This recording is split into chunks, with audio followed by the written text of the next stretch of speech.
Persiapan berdoa mulai.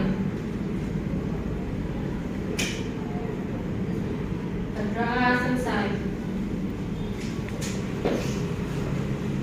Untuk materi kali ini Ibu akan melanjutkan tentang teks eksplanasi. Kalian masih ingat teks eksplanasi?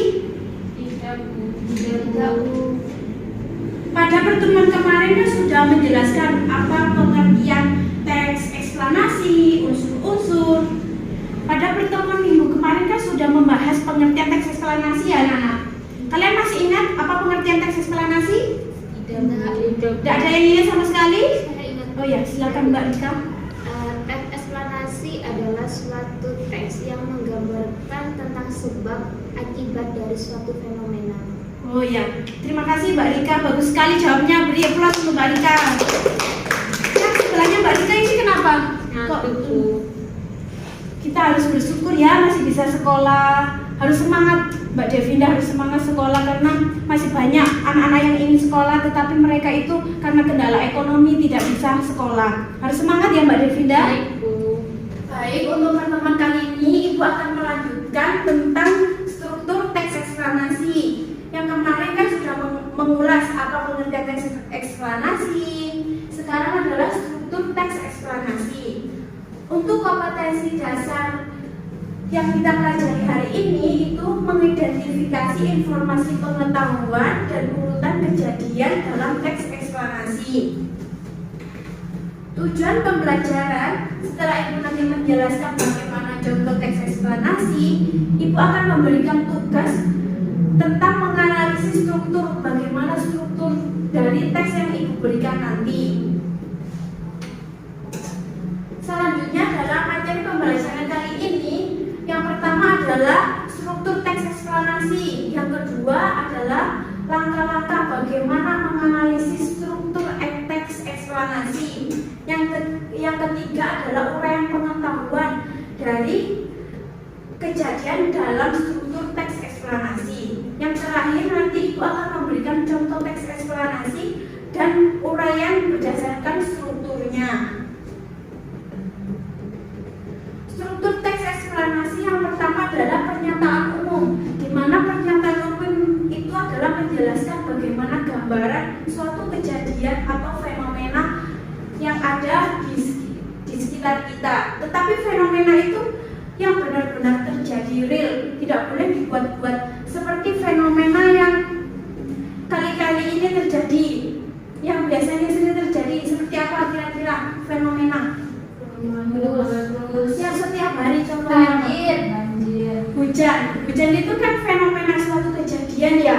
Terus ada lagi pelangi, itu juga fenomena alam. Selanjutnya adalah deretan penjelas, yaitu berisi mengenai penjelasan umum sebab dan akibat suatu peristiwa. Jadi di deretan penjelas itu menjelaskan bagaimana sih sebab suatu fenomena itu terjadi, bagaimana sih akibat suatu fenomena itu terjadi. Jadi dijelaskan lebih detail mulai dari sebab sampai akibat. Selanjutnya adalah interpretasi, penutup atau kesimpulan dari suatu fenomena itu, apa kesimpulannya. Saran dan tanggapan penulis tentang fenomena. Jadi bagaimana saran dari penulis itu terjadi fenomena itu. Baik, dari struktur teks eksplanasi apakah ada yang ditanyakan? Saya Baik, Mbak Amel. Bu, untuk pernyataan umum itu apa harus ditulis dengan jelas? Maksudnya detail gitu. Oh tidak. Jadi saya bukakan lagi ya pernyataan umum. Jadi di dalam teks eksplanasi itu ada pernyataan umum, tetapi sifatnya itu yang ringkas tetapi jelas dan mudah dipahami. Jadi nggak harus detail, tetapi harus jelas. Baik, terima kasih ya. Bu, saya mau izin ke UKS sakit perut. Oh iya, baik, Mbak Agnes. Kasih Bu. Ya. Baik, dari struktur teks eksplanasi kalian sudah mengerti? Selain Mbak Amel, ada yang ditanyakan lagi. Baik, kalau begitu Ibu lanjutkan untuk langkah-langkah menganalisis menganalisis struktur teks. Yang pertama dilakukan dengan cara membaca secara keseluruhan. Jadi nanti Ibu berikan teks eksplanasi, kalian baca terlebih dahulu. Lalu yang kedua, memahami bagaimana struktur mulai dari pernyataan umum, deretan penjelas, interpretasi, itu dipahami dulu agar kalian bisa menganalisis. Yang ketiga adalah menentukan urutan sebab akibat. Kalian harus menentukan bagaimana sebabnya, bagaimana akibatnya. Semua kejadian itu pasti ada sebab juga ada akibat. Gak boleh dibolak-balik, harus urut ya. Yang terakhir yang keempat, mengetahui unsur kebahasaan. Dari pertemuan kemarin kan Ibu sudah menjelaskan bagaimana unsur kebahasaan. Kalian sudah paham kan? Sudah mengerti? Ingat-ingat kembali di buku catatan. Itu harus tahu langkah-langkah menganalisis struktur teks eksplanasi. Ibu lanjutkan. Uraian pengetahuan.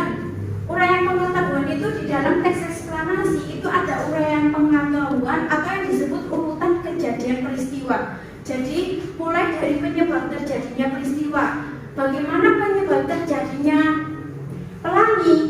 Kalau orang dulu katanya pelangi itu dari sebuah naga yang turun ke bumi minum ya, kalau kata orang dulu. Karena kalau menurut ilmiah itu adalah pembiasan cahaya. Kalau mengerti teks eksplanasi itu. Yang kedua adalah akibat terjadinya peristiwa. Bagaimana akibatnya peristiwa itu terjadi. Yang ketiga adalah hubungan sebab akibat. Jadi di dalam teks eksplanasi itu ada hubungan sebab dan akibat. Yang terakhir adalah mengurutkan peristiwa. Ibu lanjutkan dari uraian pengetahuan dan atau urutan kejadian sebuah teks eksplanasi. Kalian sudah mengerti? Apa masih belum paham? Ya, silakan bertanya, Mbak Rika. Dari itu penyebab sama akibatnya itu apakah harus diurutkan? Iya, semua fenomena itu harus urut. Kalau nggak urut kan nggak tahu, masa harus akibat dulu baru sebab, kan harus sebab dan akibat agar mudah dibaca sama orang itu paham gitu loh bagaimana fenomena itu terjadi. Jadi harus dijelaskan mulai sebab dulu baru akibat. Jadi harus urut agar pembaca itu mengerti dan paham apa fenomena itu yang terjadi. Dari penjelasan Ibu, uraian pengetahuan atau urutan kejadian kalian sudah mengerti ya? Selain Mbak Rika, apakah ada yang ditanyakan? Ya, Bu. Ya. Kalau penyebabnya ditaruh di akibat itu boleh nggak berurutan gitu? Sama ya, pertanyaannya hampir sama ya dengan Mbak Rika. Jadi penjelasan kembali ya, untuk di deretan penjelasan kalian harus secara urut. Maksudnya itu mulai dari sebab kejadian itu apa, terus akibatnya itu apa. Jadi kan nggak mungkin akibat dulu baru sebab. Pasti kan sebab baru akibat. Akibat itu dampaknya dari kejadian itu apa. Berarti harus urut, Bu ya? Ya, paham dari sini Mbak Rika? Paham, Bu. Baik, Ibu akan melanjutkan materinya ya. Ya, Bu. Ini merupakan contoh fenomena. Fenomenanya adalah pelangi yang ada di sekitar kita. Cara menganalisis fenomena pelangi yang pertama adalah pernyataan umum. Di dalam pernyataan umum biasanya itu gambaran bagaimana terjadinya fenomena itu terjadi, terus prosesnya itu bagaimana, itu di dalam pernyataan umum. Biasanya di teks eksplanasi pernyataan umum itu ada di paragraf pertama. Selanjutnya adalah deretan penjelas. Di deretan penjelas itu lebih dijelaskan secara detail bagaimana proses terjadinya pelangi, terus akibatnya itu bagaimana, itu di deretan penjelas. Selanjutnya adalah interpretasi, yaitu kesimpulan penulis bagaimana tentang fenomena itu terjadi. Dari sini ada yang ditanyakan? Tidak. Paham ya? Paham. Sudah paham ya dari cara menganalisis, mulai dari struktur, cara menganalisis. Kalian sudah mengerti? Mengerti, Bu. Baik, kalau sudah mengerti, Ibu akan memberikan tugas kelompok dua orang saja ya. Ini sama ini atau sebangku. Ibu akan lembar soalnya. Baik, ini lembar soalnya. Terima kasih Bu. Satu kelompok satu ya. Nanti yang presentasi perwakilan saja. Baik Bu. Kalian buka petunjuknya. Di situ kan ada petunjuknya. Bisa dilihat petunjuknya. Kalian nanti membaca contoh teks eksplanasi dulu, terus menganalisis bagaimana strukturnya, mulai dari pernyataan umum, deretan penjelas, interpretasi. Itu kalian analisis terlebih dahulu. Sudah mengerti ya tugasnya? Sudah Bu. Mau tanya Bu. Iya, silakan. Ini ditulis di buku tulis atau boleh dicoret-coret itu Bu, di garis Oh, bawah ini? langsung kalian kerjakan, kan di sini ada kolom untuk lembar jawaban. Kalian langsung menjawab di sini ya. Oh, ya baik Bu. Iya. Ditulis nama kelompok sama kelasnya Bu ya? Iya. Tulis nama kelompok sama kelasnya. Mengerti ya untuk kelompoknya Mbak Rika? Sudah Bu. Sekarang untuk kelompoknya Mbak Amel? Sudah paham ya? Sudah mengerti ya? Nanti langsung ditulis di kolom belakang itu jawabannya, kan ada lembar jawabannya kan? Iya. Lalu ditulis di situ saja. Kasih Bu. Iya. Mbak, kelompok satu bisa? Nanti Bu. Untuk kelompok 2, Mbak Amel bisa? Iya, bisa.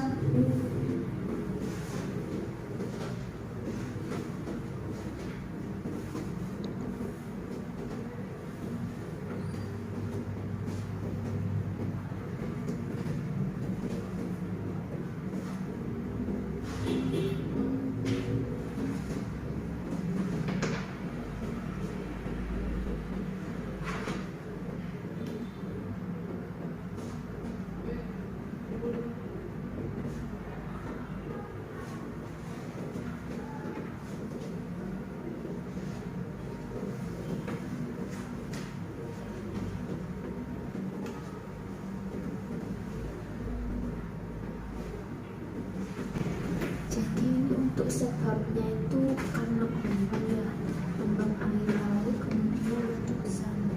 Sebab yang ini dari tab ini ternyata benar ya. Untuk data penjelasan itu di pada kedua mungkin ya, kan lebih ke lebih detail gitu ya. Tapi kalau akibatnya itu bisa bisa hancur manusia maupun alam, tapi bukan Tiga. kalau ini misalnya tsunami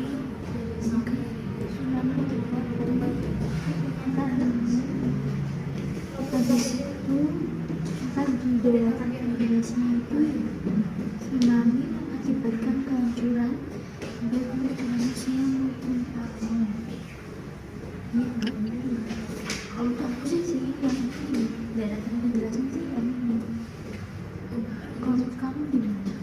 Saya di sini. Bagaimana anak-anak?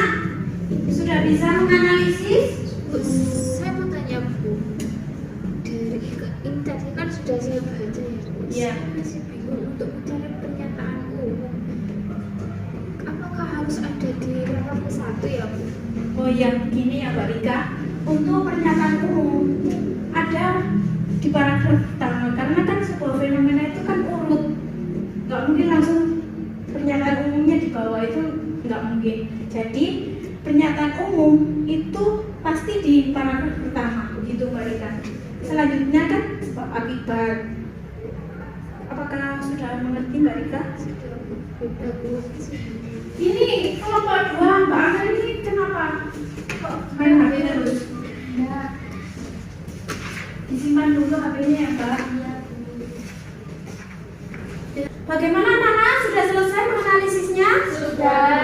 Baik, kalau sudah selesai nanti perwakilan kelompok silakan maju ke depan. Silakan dari kelompoknya siapa dulu? Saya. Oh baik. Silakan Mbak.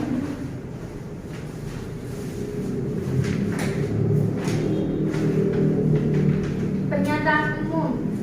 Tsunami adalah serangkaian gelombang laut dengan kecepatan tinggi. Tsunami berasal dari bahasa Jepang yaitu su yang berarti pelabuhan dan nami yang berarti gelombang. Salah satu fenomena tsunami yang dahsyat dan menggemparkan dunia pernah terjadi di Indonesia yaitu pada tanggal 26 Desember 2004 tepatnya di Aceh. Deretan penjelasnya, tsunami dapat datang di pantai mana saja dan kapan saja. Sebagian besar tsunami merugikan manusia. Namun ada pula gelombang yang tidak besar sehingga tidak begitu merugikan. Karena tsunami dapat datang kapan saja, kita harus selalu waspada, terutama bagi yang tinggal di dekat pantai. Apabila terdapat tanda-tanda terjadinya gempa, segera mengungsi ke tempat yang lebih tinggi dan aman. Interpretasi, tsunami mengakibatkan kehancuran baik untuk manusia maupun alam, seperti memakan banyak korban, hilangnya harta benda, menghancurkan bangunan, dan merusak alam. Bahkan tsunami yang terjadi di Aceh sampai meluluh-lantakkan satu kota yaitu Mulabo. Ada beberapa cara yang digunakan untuk memperkecil kemungkinan terjadinya tsunami, yaitu dengan menanam bakau dan membangun tembok penahan tsunami di garis pantai. Oke, terima kasih Mbak Amel. Ini kelas untuk Mbak Amel, kelompoknya Mbak Amel. Silakan untuk kelompoknya Mbak Rika. Siapa perwakilan? Ini dari Dinda. Silakan Mbak Dinda menyampaikan hasil.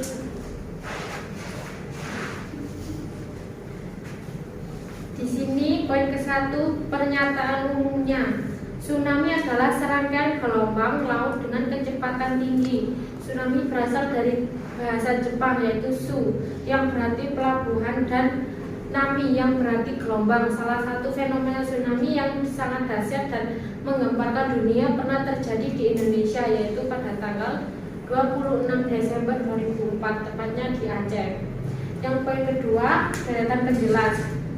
Tsunami mengakibatkan kehancuran baik untuk manusia maupun alam seperti memakan banyak korban, hilangnya harta benda, menghancurkan bangunan, dan merusak alam. Yang ketiga, interpretasi. Tsunami dapat datang di pantai mana saja dan kapan saja. Sebagian besar tsunami merugikan manusia. Namun ada pula gelombang yang tidak besar sehingga tidak begitu merugikan. Karena tsunami dapat datang kapan saja, kita harus selalu waspada, terutama bagi yang tempat tinggal di dekat pantai. Apabila terjadi tanda-tanda terjadinya gempa, segera mengungsi ke tempat yang lebih tinggi dan aman. Terima kasih. Beri aplaus untuk kelompoknya Mbak Rika. Baik, dari kedua kelompok sudah mempresentasikan hasil diskusinya, jawabannya sudah baik, sudah benar. Tetapi untuk kelompoknya Mbak Amel gak ada yang salah, tetapi jawabannya kurang tepat. Harusnya di deretan penjelas itu adalah interpretasi kebalik ya Mbak, Iya, Mbak Amel. Iya. Di interpretasi itu deretan penjelas. Jadi gak apa-apa, karena kita kan masih belajar. Jawabannya silakan dikumpulkan ke depan untuk tambah nilai di rapor. Dikumpulkan di sini di meja.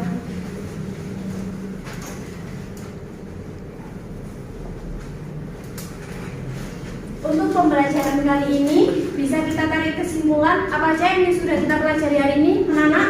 Untuk teks eksplanasi. Apa aja strukturnya? Mulai dari apa? Pernyataan umum, deretan penjelas, interpretasi. Ya, kalian sudah mengerti ya bagaimana cara menganalisis, terus strukturnya. Bagaimana pembelajaran hari ini anak-anak? Menyenangkan?